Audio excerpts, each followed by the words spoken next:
some of the really good short books that I have read lately. I actually really got on a short book kick while I was reading Wolf Hall, which is not a short book, it is a long book. And it has very small print and it's pretty intense. It is the story of King Henry VIII as told by Thomas Cromwell, written by Hilary Mantel. And I saw this repeatedly on so many booktube videos that I thought, you know what, I am gonna read it. And I wanted to read it over the winter. So I was reading it this winter and I just kind of got stuck. I think I was like a couple hundred pages in and I was like, I need a break. So I went to Barnes & Noble with my daughter and they had this book available, Stay True, and it had won a Pulitzer Prize, and it was short and it was really lively looking and happy, and I didn't know what it was about, but I thought, you know, I'm gonna get it. So I got it and I read it, and you know, it is a true tale, obviously. It's kind of a coming of age story of a son of immigrants, Taiwanese, I believe they're Taiwanese immigrants, to the United States. And the beginning, he sort of loosely talks about assimilating to the culture in America and, you know, his experience with his parents and living in California, growing up there, and then eventually going to college in California, his friends, all of that. And then there's an event that happens that really shakes things up. It's very unexpected. And this is kind of, I feel like, a turning point in his coming of age story. And then the rest of the book is him processing it. When I first started the book, I was like, oh, okay. I think it was such a relief from Wolf Hall. It was so light and breezy and sort of like at different points it was kind of humorous, and you know, you could really imagine his life growing up, and it was a completely different experience than the one I had had. It was fun to read, but I kind of was like, he won the Pulitzer Prize for this. And then, you know, you get to the meat and the bones of the book and you're like, oh, he won the Pulitzer Prize for this. And you know, even holding the book, I am kind of still struck by, it really does pull on your heartstrings. And you really do feel for everyone who was a part of this story. And the parents, him, his friends, their parents, like you are really left with a deep empathy and compassion for the experience of this book. And I think that is an incredible feat when an author can deliver that to you. And anyway, I do highly recommend this book. I think it's right around 200 pages, doesn't take long to read, and definitely worth it. It's, you know, it's an experience unlike anything that I have ever experienced, and my only, you know, way to even remotely experience it was to read this book, and I'm glad that I did. I thought it was really good. I would recommend this book. And then I went back to Wolf Hall, but then needed a break. And I had seen this book, Orbital, on a few BookTube videos. And I thought, I think it's like 200 pages. I don't know why, but I didn't find the subject matter terribly interesting. It was like 6 astronauts in space, International Space Center, what they're going through, here you go. And, but I really I needed another short break in the book in order to finish it. So I was like, all right, I'll do it. So I read it, not expecting a whole lot, loved it. Loved it. I think I've already gifted like 3 or 4 copies of this book to people. I think it's a book that most people could benefit from reading. I don't know anyone personally that probably couldn't. It is this incredible, like section of time on the International Space Center. The astronauts, they're kind of some intimate stories of theirs, of memories, of things that are happening to them in real time while they're in space, their interpersonal relationships. This is like 6 people in a very small, contained space, where your fingernails float around. I mean, not to be gross, but there's just a lot you don't think about. And they are conducting experiments. They all have responsibilities. And they're watching the sunrise and the sunset, I think like twice a day as they, go around the earth. There's also this typhoon, and they're photographing the typhoon from outer space. It's an incredible experience of a book, and a real bird's eye view into something that very few of us will ever get to experience, being on the International Space Center, but also seeing Earth from outer space. And I thought it was an amazing experience just to be able to like zoom so far out and to remember how bogged down in the details we often are, and what a gift it is to zoom out and to have a different experience and to look at things from such a distant perspective. So really good reminder, really beautiful book. It's a very fast read. It's a very easy read. I feel like we're all better off for having read it. That's why I've given it to so many people. I even gave it to my son, who doesn't really read, and he was actually sort of excited about it, or he faked it. But yeah, I feel like this is a very worthy book if you are looking for a short book to read. Really amazing. Samantha Harvey, Orbital. Really good book. Okay, and then I did finish Wolf Hall. I've seen it on so many DNF videos, like did not finish it. And so many like, I really want to read this, and it's been on my TBR forever, but I never read it. And I was so determined to get through it.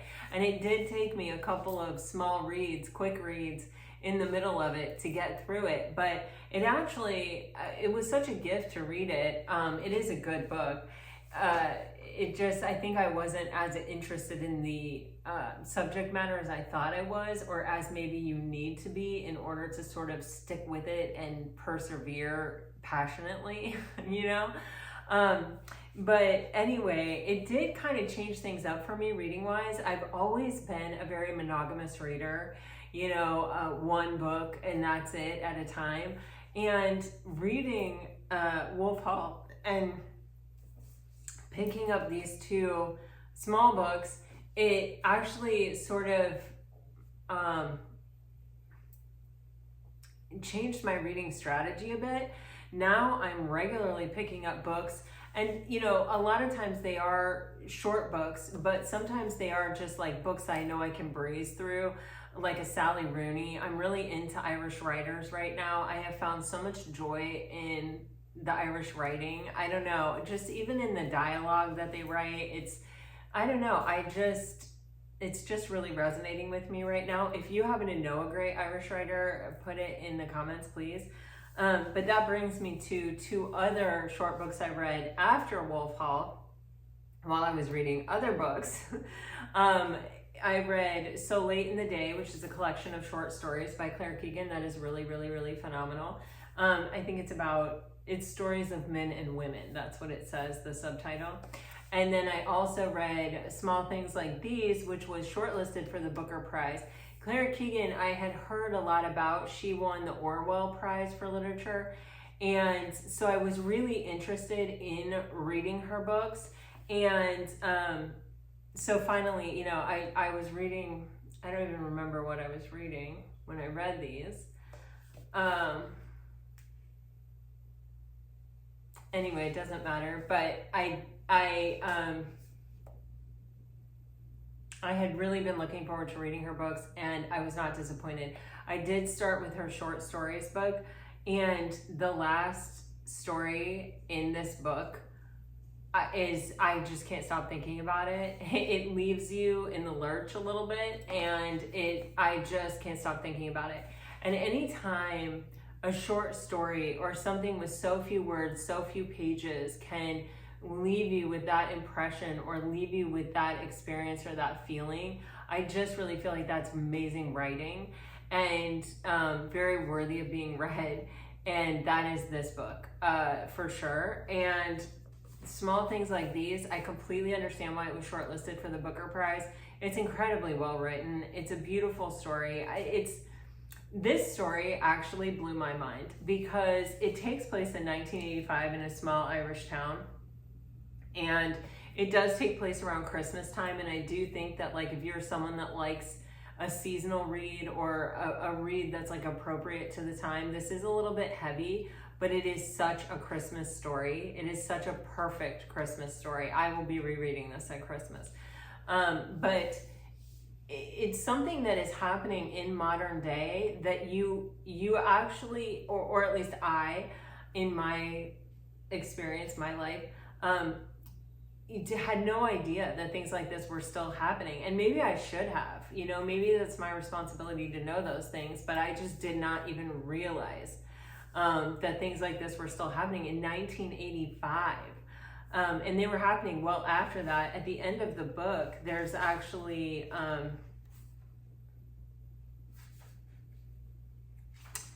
a note on the text that talks about the true story behind what inspired this book. And it's brilliant. And this is, I think it's like 130 pages, maybe 114 pages. And it tells a very well-rounded, full, rich story with characters that live on well after you are done turning the last page. So to me, this is a very worthy book. But yeah, this is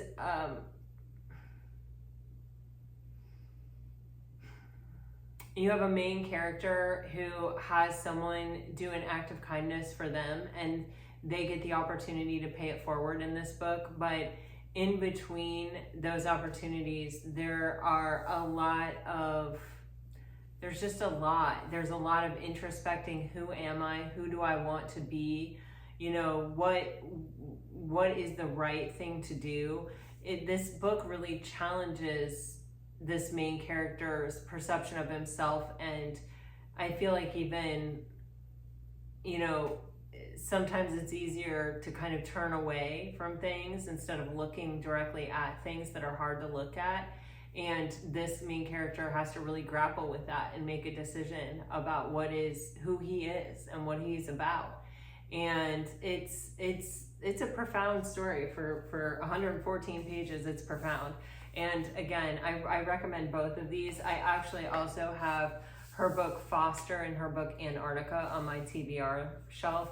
And I will be reading those soon. I really have enjoyed her writing.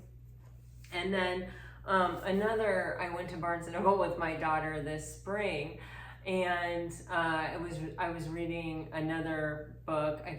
I've read a lot recently, a lot of big books also. And Barnes & Noble was sort of pushing this book. It was face out on the bookshelf with a little tag underneath it, and I just saw this woman in her swimming pool, and it was springtime, and I was ready. I was ready for summer. I was ready for my pool. I was ready for the sun to shine, and I thought, I don't even care what that book is about. Barnes & Noble is pushing it, and I'm going to be pushed. I'm going to take this to the counter and buy it right now. So I did, and I had no idea what it was about, and I needed a book real quick while I was reading another book, and so I grabbed this one, and it really surprised me. It's like it takes place in like 1957. It's a suburban housewife and her husband. She was a tennis star in college, and he's somebody that never really knew what he wanted to be in life. He's very handsome, and he kind of got by on that, and he sort of had this vision for his life, like just sort of being perfect, but not really how he was going to make that happen, or not any kind of like strategy for it. And he kind of fell into this job after college that was kind of easy and sort of just set up for him. And he managed to kind of mess that up, and they moved into this little apartment. It was supposed to be very temporary, and it turns out not to be so temporary. And along the way of this really mundane kind of story, there are a lot of surprises and kind of shocking things that are revealed. And I don't want to ruin anything for anyone, so I'm not going to say anything else, but I do recommend this story. It's the shocks and the surprises that have you going like, wait, what? Jessica Anthony, The Most. It's a good book. It's a fun, light, maybe summer read. It doesn't really matter when you read it, but it is good. In fact, I think it actually takes place in November, if that matters to you. Another book that I read is this one, Bonjour Tristis or something. I don't speak French. By Francoise Sagan. This was her debut novel. She wrote it when she was like 18, and it's about this 17-year-old girl who her mom died when she was young, so she's just been raised by her dad, who's kind of done his best by her. And they're going on vacation with his girlfriend to the beach and in France, and it's beautiful. It's so beautifully articulated and written that I felt like I was really there on vacation in France. So if you need a vacation in France, hey. But this 17-year-old girl, you know, is kind of figuring out that she's powerful and that she could be manipulative, and that, you know, maybe she shouldn't just let life unfold organically. Maybe she should, you know, affect it, influence it. And you really live this through her perspective. And it's a short book. It's a great book. I guess it went viral on TikTok. I don't watch TikTok, but I saw it in a BookTube video that was talking about viral book talks and whether they're worth it or not. And that person thought it was worth it. I think it's worth it. It's a fun little book. Again, you read it in like one sitting. It's like 130 pages. Really good book. Then I am reading a few books. I'm reading A Court of Mist and Fury. I just read A Court of Rose and Thorns or something.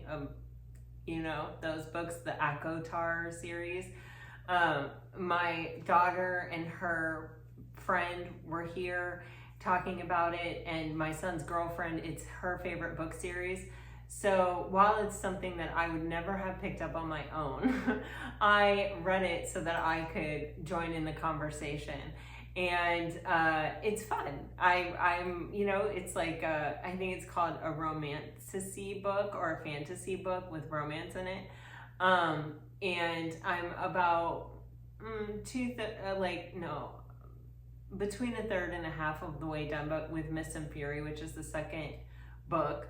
And, you know, I'm sticking with it. I don't know if I'll read another one, but I'm sticking with it. And they're very long. So anyway, I did get a book of poetry. This is by F.S. Yusuf, and it's called Serenity. He is probably best known for his book of poetry called Sincerely, but this is, I think, his fourth book of poetry. He's from New Jersey.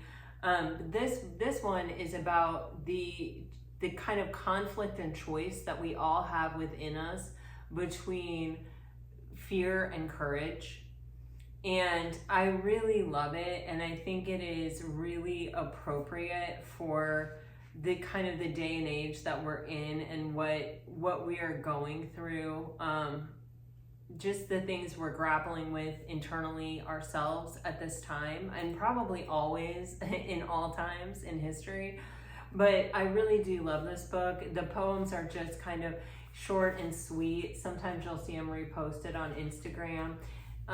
But he's, you know, this is just, it's beautiful. It's beautifully written. He's an empathetic, compassionate, sweet soul. And these are really beautiful musings on that choice we all make all the time between fear and courage. So I highly recommend this. It is a really gifted, it's a highly recommended gift to give people, a book of a gift. So if you like to read it first before you give it as a gift, or you like to give books as a gift, Orbital and Serenity are on my list of both of them of books that I would definitely gift. And then I have two short books that are on my TBR, like my next upcoming short books. Like I said, I have those two Claire Keegans. I have a few more. I'm always looking for great short books now that this is part of my reading strategy. And it has really helped. I've been blowing through books. But this book is on the short list for the Booker Prize this year. It's called Perfection by Vincenzo Latronico, I'm gonna say, or Latronicio. I don't know. He's an Italian writer, and a very promising Italian writer, and so that is why I have chosen to read this book. I really don't know much about this book other than it is shortlisted for the Booker Prize, and I do know that it is about an expat couple that ends up living in Berlin. And that's pretty much all I want to know about it going into it. I don't like to know a whole lot about books before I read them. I like them to surprise me, and I don't want to have any preconceived notions. So this is coming up, and this will be one of the next books I read. I'm also reading right now Deep Cuts. They're making it into a movie with the guy who played Elvis Presley, Austin, whatever his name is. And I'm about halfway through that book also, and it is really good too. So anyway, and then the next book, I had to order it, and it wasn't in, so I had to order it. And it's called Small Boat, and it's by Vincent Delacroix, and it is also shortlisted for the Booker Prize. And it is about a book of refugees who are off the coast of France, but are in British waters. And so they call in for help because they are really suffering and struggling on this little dinghy out in the ocean. And France says, you're in English waters, call England. So they call England, and England says, you're closer to France, call France. So they call France, and England ends up sending a boat, but I don't know what happens, but I have heard that it is a really heavy read, but it is a very short book, a very short book. And I basically heard that everyone should read this book, and it's obviously a very prescient subject matter, and I'm sure it's very well done because it is, like I said, a finalist on the short list for the Booker Prize. So I am really excited about that. Oh, also I should mention, this book was by Perfection by Vincenzo Latronico, was translated by Sophie Hughes. And I can't remember who translated Small Boat, but anyway, it does matter who translates your stories for you. So anyway, I just like to recognize them as well. So that's what I've got to offer you all for short books that are definitely worth giving a thought to, or considering for your reading pleasure. And